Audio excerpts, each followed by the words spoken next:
Thank you very much. Please be seated. Honorable Cabinet Secretary for the Interior and National Administration, Honorable National Security Advisor, my friend Monica Juma, Honorable Inspector General of the National Police Service, Honorable members of the National Police Service, officers, Honorable members of the Government of Kenya, ladies and gentlemen. I've come 12,000 kilometers myself, I think, the opposite direction of when you all went to Haiti. I've come this direction, and I will share a secret with you.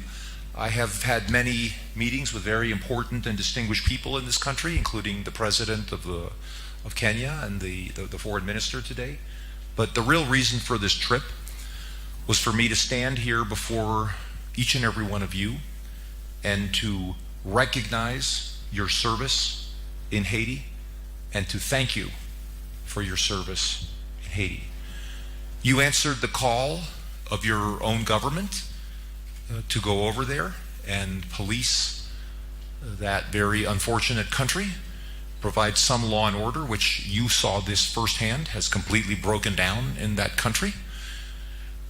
But you also answered the call of the international community. And in particular, the United States was very eager to address this crisis in Haiti, which is part of our Western Hemisphere, so close to us. We have very dear brothers and sisters in the nation of Haiti. And I think this MSS mission really will stand as a tribute not only to the very close relation and cooperation between Kenya and the United States of America, but really to the successful operation of the international system, that when a country and a government loses the ability to provide basic law and order to its citizens, that the international community can respond effectively to that crisis. And I see that you each are wearing a patch saying MSS on your shoulder, also over your pocket. And I hope that you consider this a time well spent in your lives. I hope that this is something that you will be able to talk about to your family, your friends, perhaps your children and grandchildren someday, as a moment when you really heeded the call of your country and the international community and really made a difference. I think I don't need to tell those of you who have been on the ground in Haiti how rough the situation there is and what those poor people are going through. You've seen it all. You've probably seen more than you ever wanted to see. And the international community had a call to countries for forces to restore law and order in Haiti. Only one country really stepped up to the plate, and that was Kenya. And that was each and every one of you. So it is really necessary and proper for me to come all the way here to Kenya in person on behalf of President Trump, Secretary Rubio, and the people of the United States of America to recognize your heroic efforts that are giving the people of Haiti a chance. I think there is no way that the very fragile government in Haiti could have withstood the onslaught of these gangs but for your presence there. And there were days it was very tricky, very dicey. I remember I had some phone calls with National Security Advisor Juma when it looked like the government might not even last through that day or the next day.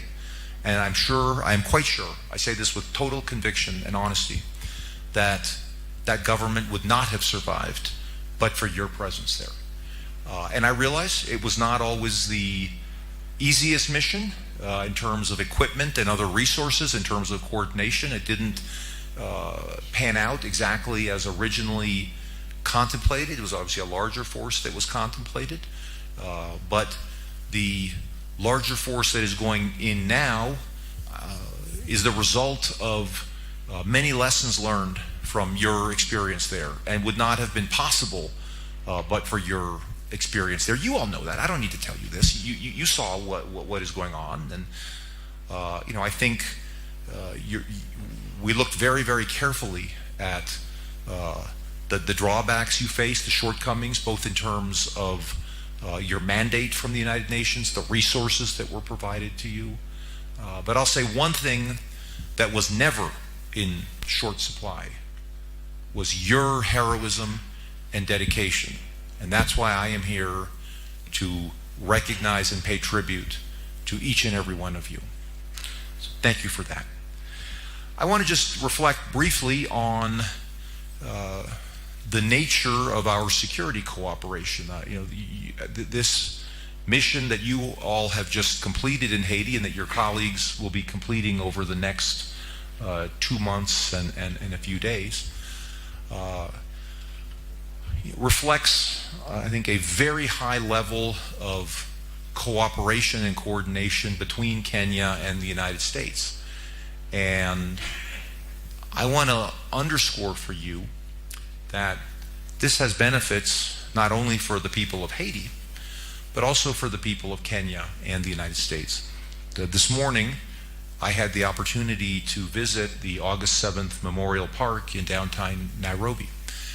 And that park, as I'm sure you know, stands at the place where our former embassy stood in downtown Nairobi, that was destroyed by a terrorist bomb on August 7th, 1998, that killed more than 200 people,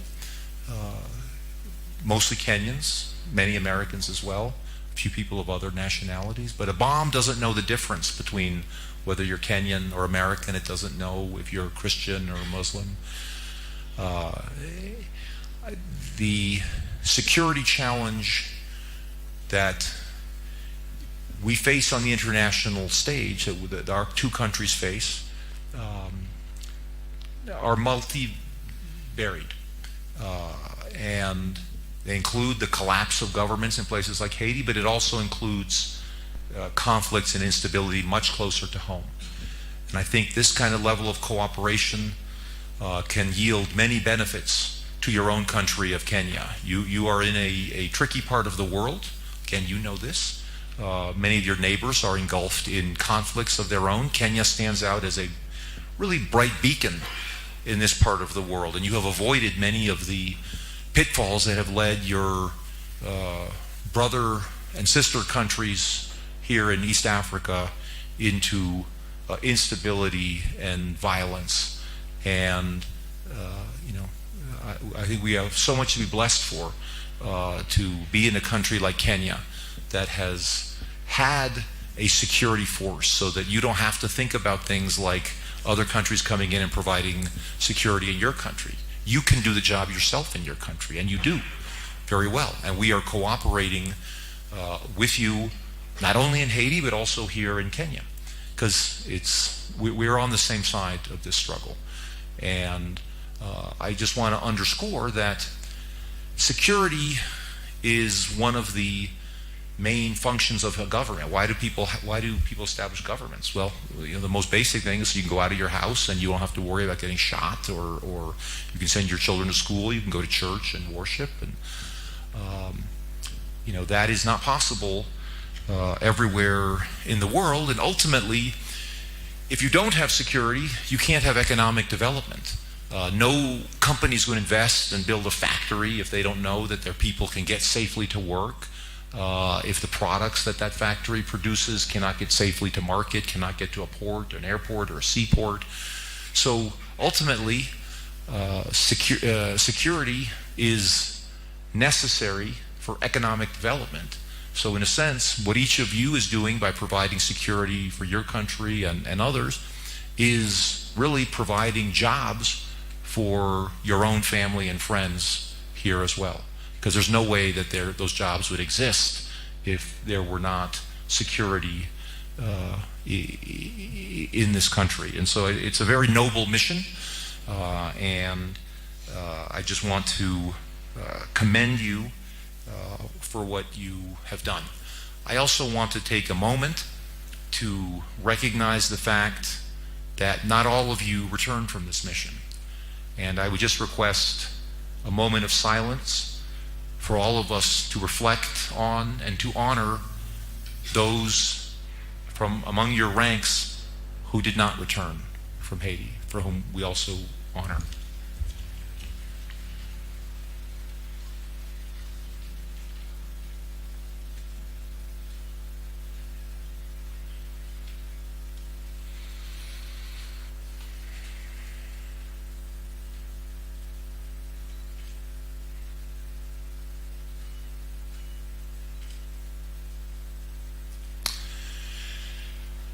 I suppose some of you knew these people who did not come back, and